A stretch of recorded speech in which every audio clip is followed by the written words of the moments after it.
This is episode 253 of That Shakespeare Life.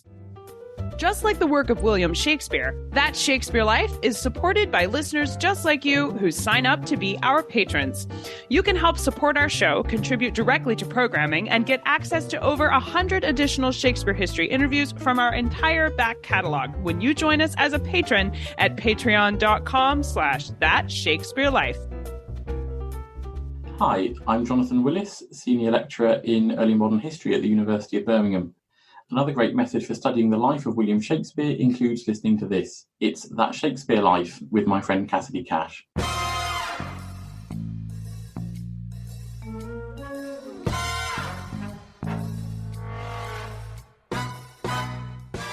Walsingham knew about him because he was instantly famous in London when he returned.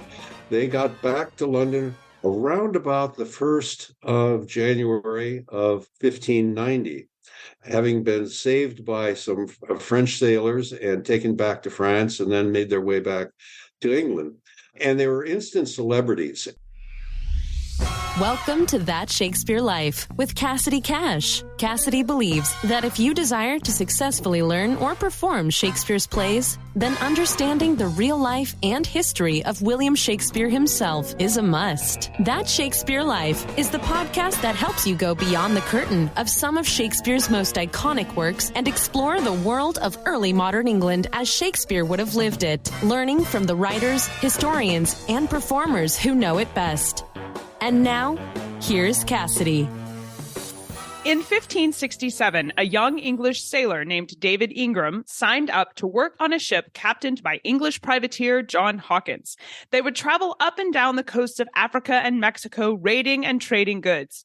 In November of 1567, Ingram found himself and close to 100 of his fellow crewmates stranded off the coast of Mexico in a city called Tampico, just south of the present-day Texas-Mexico border.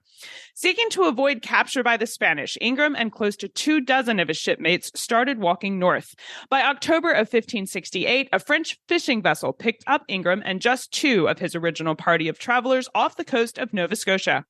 13 years later, Ingram's account of what happened to himself and those travelers from Tampico to Nova Scotia was written down by Sir Francis Walsingham and published by Richard Hakluyt in his book, The Principal Navigations, Voyages, and Discoveries of the English Nation of 1589. Since then, the veracity of Ingram's story has been debated by scholars across the globe. Today, our guest, Dean Snow, is here to share his research into Ingram and the famous walk from Mexico to Nova Scotia that defends Ingram's journey as accurate, all of which is cataloged in Dean's latest book, The Extraordinary Journey of David Ingram. Today's episode topic was suggested by our patrons, Jim and Annie Garlinghouse. Thank you, Jim and Annie, for sending in this excellent idea. We hope you especially enjoy the conversation. Be sure to send our best regards to Benny the Chihuahua, Mano the Ragdoll Cat, and your 2 brand new kittens, Ariel and Kombucha, who I know are there listening to today's show with you as well. Dean Snow received his BA from the University of Minnesota in 1962 and his PhD from the University of Oregon in 1966. He taught at the University of Maine for 3 years and at the University of Albany for 26 years, during which time he established and carried out archaeological research programs in Highland, Mexico, New England, New York, and the British Isles. He is known for his research into the paleodemography of prehistoric populations in all of these areas. Snow moved to the Pennsylvania State University in 1995, where he served as head of the Department of Anthropology for the following 10 years. His latest book is The Extraordinary Journey of David Ingram, an Elizabethan Sailor in Native North America by Oxford University Press, that was published this year in 2023. You can learn more about Dean and his work, as well as find links to his book in the show notes for today's episode. Hello, Dean. Thank you so much for being with us today. Welcome to That Shakespeare Life. Well, thank you for inviting me. Do we know what caused Ingram and his fellow crewmates to be marooned off the coast of Mexico in the first place? Yes, the short version is that it was September 1568, and the ships got caught in a hurricane that drove them to seek refuge at Veracruz, which is on the coast of Mexico, on the Gulf of Mexico. The longer version is that they were slavers and that they had brought African people across the Atlantic to sell to Spanish colonists in the Caribbean, here and there on the Spanish Main.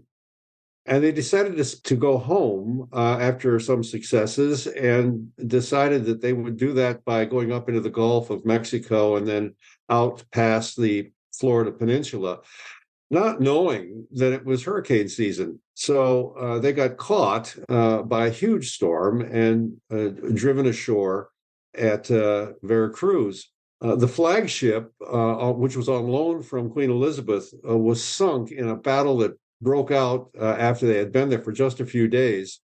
And the rest of the ships were sunk as well, except for a couple of them. One got away by being sailed out by the captain of that ship, who's Francis Drake, a cousin of John Hawkins.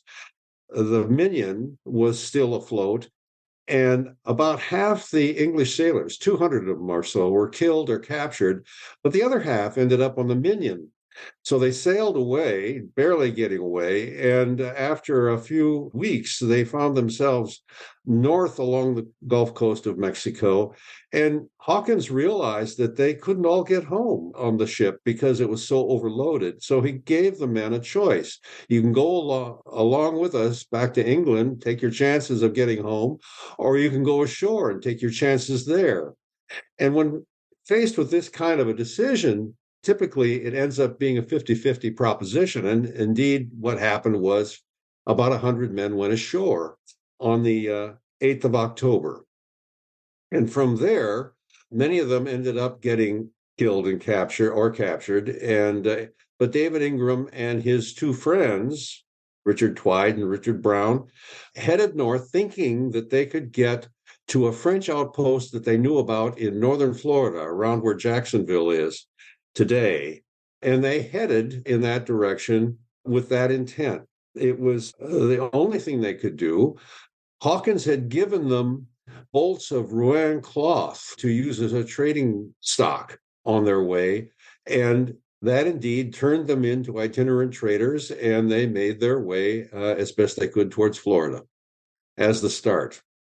Is it physically possible to walk on foot from Mexico to Nova Scotia? That's close to 3,000 miles in 11 months, as David Ingram claims to have done it. Do we know if it's physically possible to take this journey, or if anybody has tested that trip to see if it's possible timing-wise to make it in that amount of time?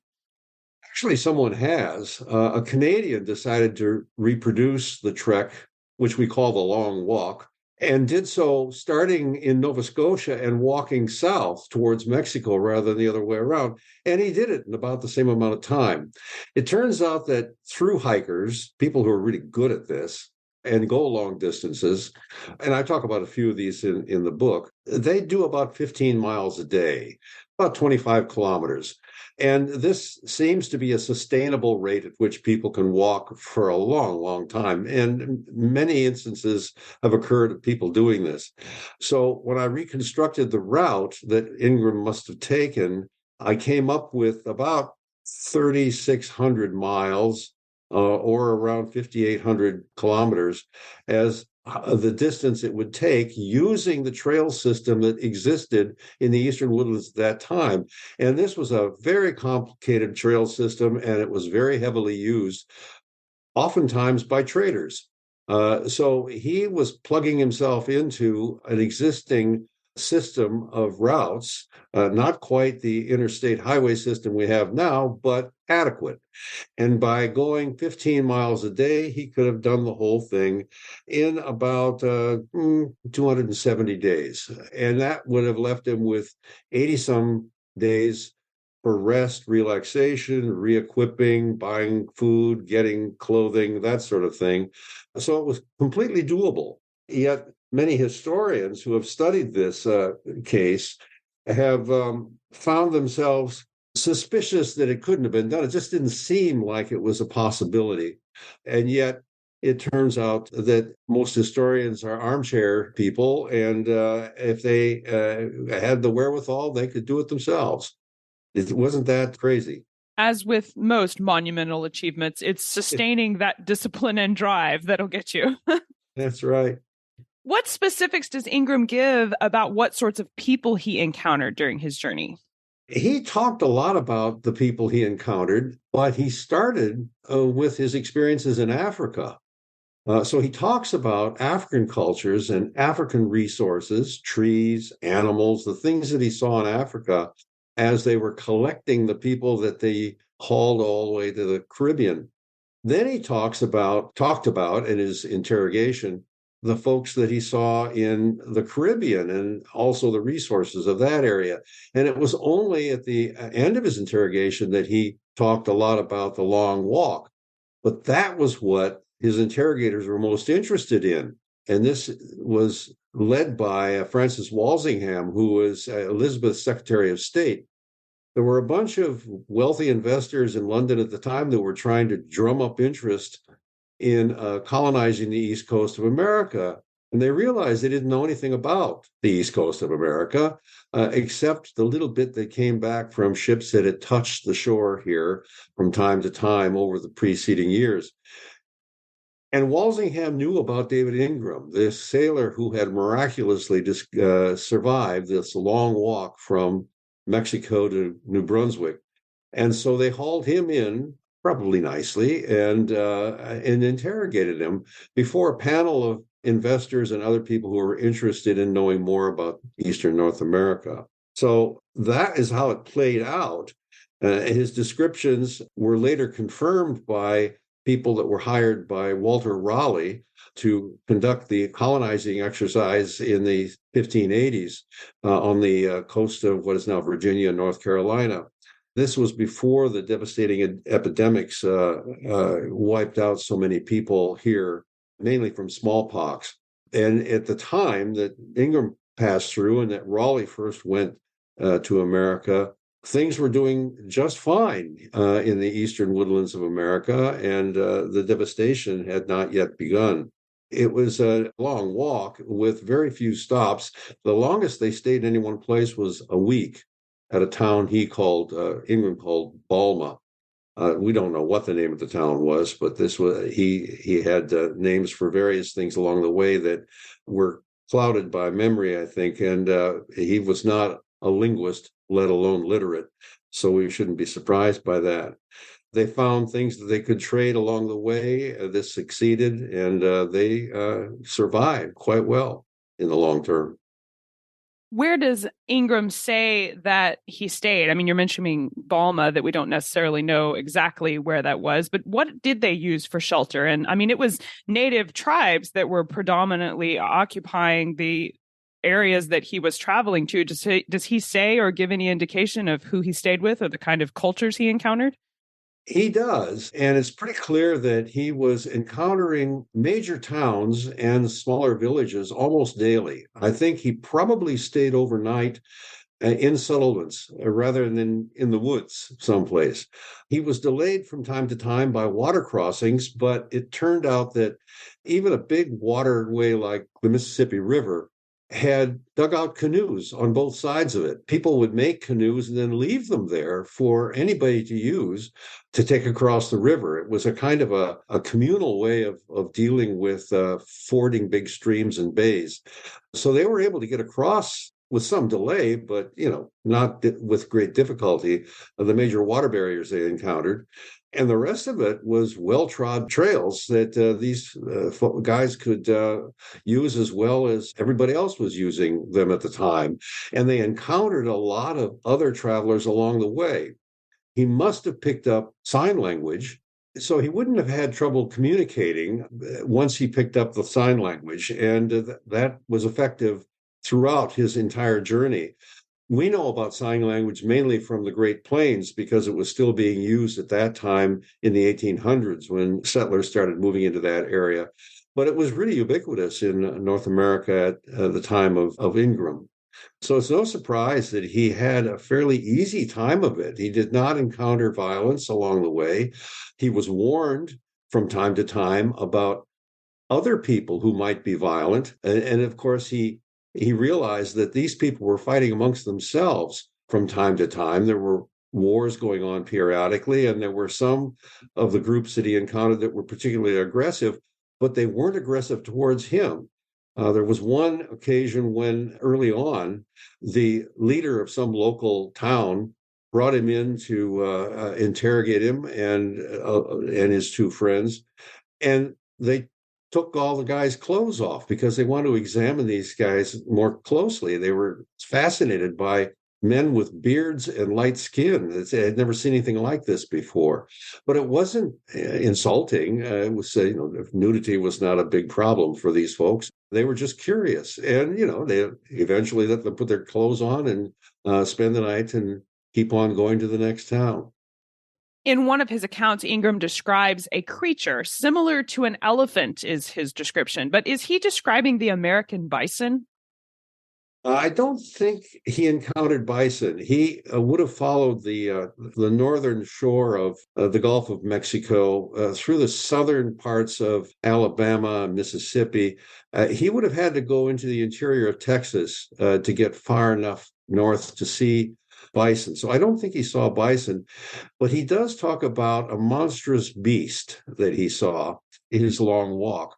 He also talked about buffalo that he saw in Africa, and it's very clear that they were African buffalo that he saw in West Africa. But his editor put all this stuff together incorrectly later on, which made a lot of historians decide that he was a liar because he was not describing things that one could expect to see in North America, elephants and leopards and that sort of thing.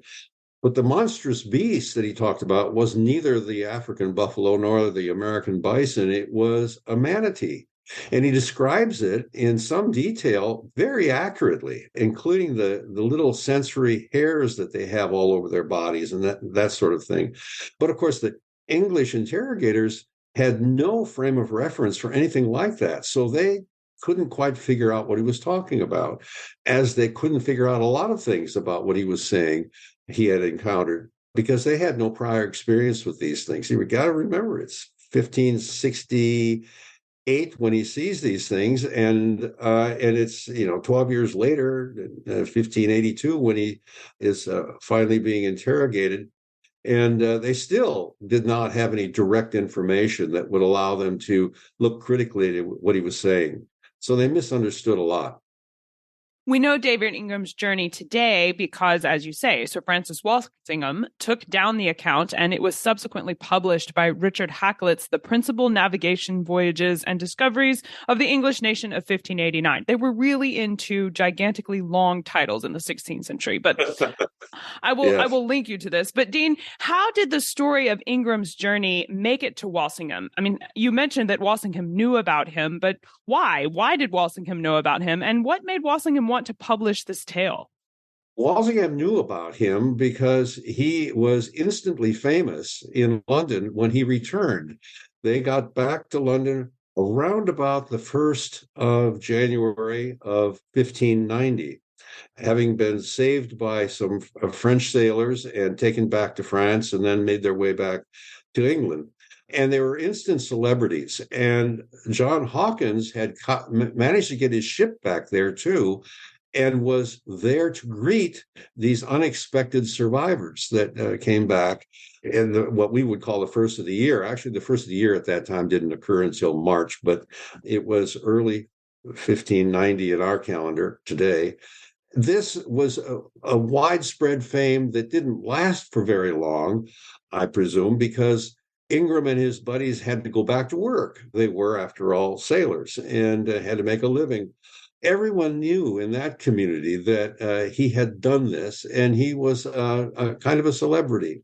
Even as his fame became a little less pronounced as time went on amongst the general public, the people who were in the know knew about him. And Hakluyt in particular was an old buddy of Walsingham's who had worked for Walsingham when Walsingham was serving as a spy and diplomat in Paris. Hakluyt at the time was trying to compile his long-winded magnum opus, and as you describe it, it was a big deal at the time. And Ingram had a piece of that because Hakluyt wrote it for him.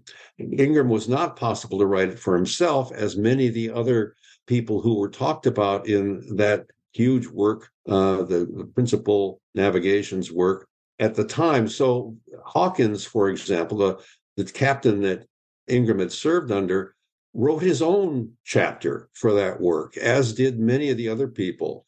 But in Ingram's case, Hakluyt did it for him. He had been probably present at the interrogation. He had his own notes, and he had notes from other scribes that were present and taking things down about the interrogation, court recorders. And so he had enough material. He just didn't know how to organize it. So he ended up repackaging everything by topic. And that is why it became so confused. He said, all right, let's have a section on trees. And so he talked about trees that Ingram had talked about, and these included trees in Africa and the Caribbean and in North America. And the same thing happened with animals and the peoples and everything else. And then he headed this as Ingram's experiences on the long walk. In other words, he ignored the fact, maybe unintentionally, that a lot of this information came from Africa and the Caribbean, had nothing to do with Ingram's long walk in Eastern North America. Many scholars, including Hakluyt, who left out Ingram's story from his later 1599 printing of that Principal Navigations book, seem to doubt Ingram's story. What about Ingram's account and subsequent publications of his story cause Hakluyt and different scholars to question whether or not Ingram's account is true? If we were doubting Ingram just because Hakluyt made a mashup of his account, what makes modern scholars unable to sort out those details? Why is he still doubted today? Well, the biggest problem, I think, has been that scholars, including me, when I used Ingram's work back in the 1970s, used the printed version that came out in 1589 because it's easier to read. Now, it's difficult in some ways because the spellings were not consistent. Punctuation is non-existent in a lot of places. So it was sloppy from the point of view of modern print technology. And it was in a Gothic typeface. But still, it's much easier to read than the 3 manuscript documents that have survived in archives over the years. And very few historians ever looked at those documents. But one of them, David Beers Quinn, who was the foremost British historian of the Age of Discovery, especially in Eastern North America, until his death a couple decades ago, said at one point in a short entry he had put in the Canadian Encyclopedia of Biography, I think it's called, an entry about David Ingram. And he said, everybody thinks this guy's a liar, but there might be something there. And I realized later that after I'd had some correspondence with him, that he had looked at the original manuscripts, and he didn't see the clues that I found, but he thought there might be something there. And that was why I went back to it and discovered that in one of those manuscripts, Ingram makes it very clear that he was telling his whole story. And he started with Africa. And Hakluyt later did a poor editing job of all this, not knowing that he was doing a poor editing job. And then at some point between 1589 and 99, when he was bringing out the second edition of his magnum opus, something tipped him off. Now, we don't know if he realized himself that he had misrepresented Ingram's story, or if others had complained to him. There's no evidence that any of the other principals that we know about said anything to him about this, but something caused him to decide that he should drop this from the second edition, and he did. And then later, his literary successor, Samuel Purchas, took over the publication of this magnum opus after Hakluyt's death. And it was he that said, this guy can't be trusted. So he put it all on Ingram. And because most historians have never looked at the original manuscripts, they didn't tumble to it either. They didn't realize that Purchas was wrong to criticize Ingram and not Hakluyt. And they have basically followed his lead for 400 years. That's incredible. I have to think with Walsingham's reputation for things like rooting out espionage and spies and just the sheer paranoia that existed in Elizabethan government and what people thought about you and your own opinions. There's just a broad range of reasons that might not have anything to do with Ingram or his account for why Hakluyt could have decided to distance himself from that story. And it's a tantalizing piece of history for sure. Now, our next question was submitted by one of our patrons on Patreon here for That Shakespeare Life. Jim Garlinghouse asks, how was Ingram's story received in England? Would this tale have been popular, or could it have influenced some of the stories we see in Shakespeare's plays? Well, it turns out that Shakespeare must have been mining a lot of sources for ideas for his plays. If you think about it, he drew upon history quite a lot that has realized that this is sort of fertile ground for further research. Is Robert Bromber, who's the one that has suggested that, in fact, the very last big entry in Ingram's published version that Hakluyt edited has a codicil that is all about the island of Curacao on the Spanish Main. And he suggests that it looks very much like Shakespeare read this and took advantage of what he was reading in really clever ways.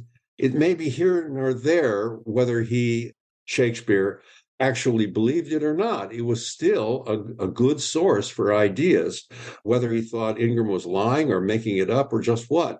It really didn't matter from Shakespeare's point of view, if you think about it. So Bromber has looked at the codicil, or the very last entry in the Hakluyt version, and realized that it's basically an outline for Shakespeare's play The Tempest. Now, he published that in 1623, so he might have done this years after Hakluyt's death. He might have even done it years after Ingram's death. We don't know when he died, but it's at least clear to one Shakespeare scholar that Ingram was a source for at least one of his plays. So that's what really brings us back to what might be of greatest interest to the listeners of your podcast. This is a case where an historical source, as badly corrupted as it had been by poor editing, served as a source for Shakespeare in developing his own ideas and creative output. It would be in line with Shakespeare's MO, I guess, because throughout his works, he has his finger on just the pulse of the most current of current events going on in and around his life. And as you mentioned about David Ingram, they made quite a splash when they got back. They were this instant famous of these guys weren't supposed to live, but they did. Oh, and he has this amazing story about this journey that seems impossible. I can't imagine if that was happening in London that Shakespeare wouldn't have been one to know about it. So it's right. Pretty exciting to think that he would have included that. There's a character in The Tempest whose name is Caliban, and most Shakespeare scholars think that this is an anagram for cannibal, and they're probably right. And if you read through Ingram's interrogation, you realize that Elizabethans were fascinated with the idea of cannibalism. It comes up over and over again, both for Africa and for North America. It's something that the interrogators wanted to know about, and Ingram was happy to talk about. A lot of it was made up out of fear. It's not certain that there were very many cannibals in either of those continents, but Ingram talked about them. And he would always say, well, no, the people that I visited here were not cannibals, but they talked about cannibals who were elsewhere. And so we had avoided going in that direction. Those kinds of comments were made. There is an interesting connection there. Well, I know we are excited to explore this topic further. And as the topic expert who has done a massive amount of research for your book, I think you're the best person to ask for some recommendations on books or resources we should use or that we should start with if we want to dive into the story of David Ingram and his history and connections with Shakespeare further. Where should we begin? Bromber's article is a place that really connects Ingram to Shakespeare, and so I would recommend that. I think you can post that for people to look at. There are also a number of really good books out right now. The biographies of Walter Raleigh, of John Hawkins, even books about Francis Drake would be of use to people to understand the context of the time.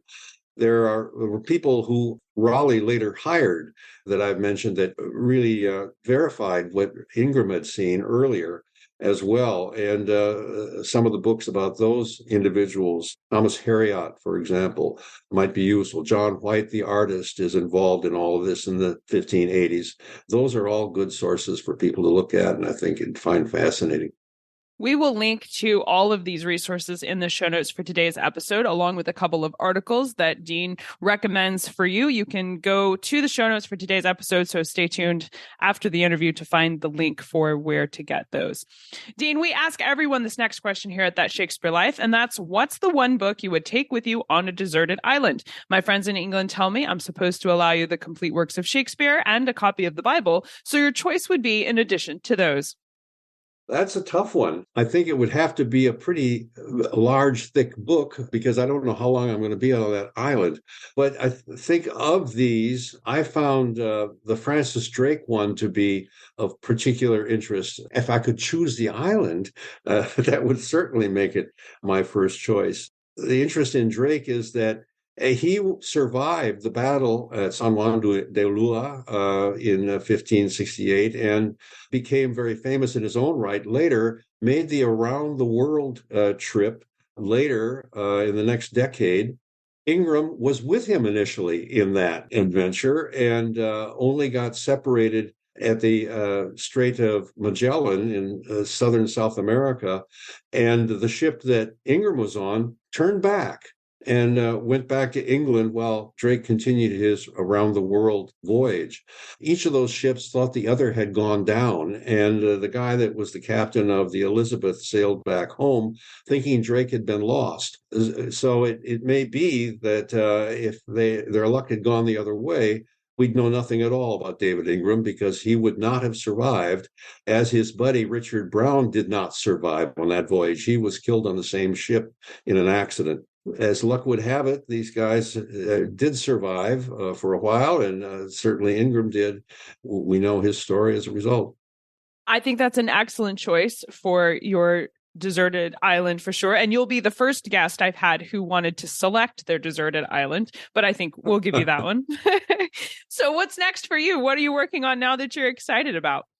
Well, there are problems in archaeology that continue to be of interest, things having to do with current nominations to the World Heritage Sites, and a basic problem in archaeology having to do with taxonomy. I think I'll turn my attention to these kinds of problems now to keep me busy going forward. Those sound like exciting projects, and if they are anything like your work into the story of David Ingram, I know we'll look forward to seeing what comes from those. Thank you so much, Dean Snow, for being here and sharing with us the just fascinating history of David Ingram. I had no idea his life intersected with so many of the famous celebrities we think of from the 16th and 17th century, and certainly we're excited to explore his life more because of what you shared with us today. Thank you so much for being here. This was a really fun conversation. Thanks for having me.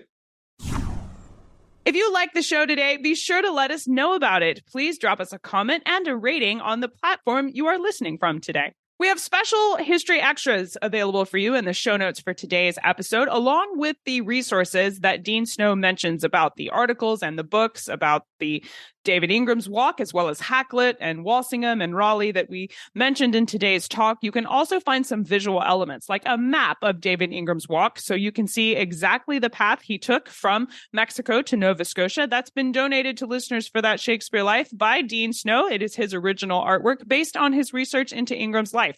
You can see that and other history tidbits all packed into the show notes for today's episode. Find all of these things at CassidyCash.com/EP253. That's CassidyCash.com/episode 253. That Shakespeare Life is funded the same way William Shakespeare funded his work during his lifetime, with the support of patrons. Listeners just like you power the work we do here to research and produce our show every week. To say thank you for your support, patrons get access to our entire back catalog of shows. That's over 100 additional episodes not included on public listening platforms. Plus, patrons get behind-the-scenes extras, including sneak peeks at upcoming guests, the chance to submit your own questions you want asked during the interview, as well as bonus history printable content that coordinates with the show and with Shakespeare's plays. Join us as a patron today and unlock all the great bonuses at patreon.com/thatshakespearelife. That's patreon.com/thatshakespearelife. That Shakespeare Life is researched and produced by me, Cassidy Cash. Our audio engineer is Gary Mayholm. That's it for this week. Thank you for listening. I'll see you next time. Bye-bye. Thank you for listening to That Shakespeare Life. As always, the best conversations happen after the episode over at CassidyCash.com. Become a part of a vibrant Shakespeare conversation by adding your voice over at the website. Until next time, remember, when you want to know William Shakespeare, you have to go behind the curtain and into That Shakespeare Life.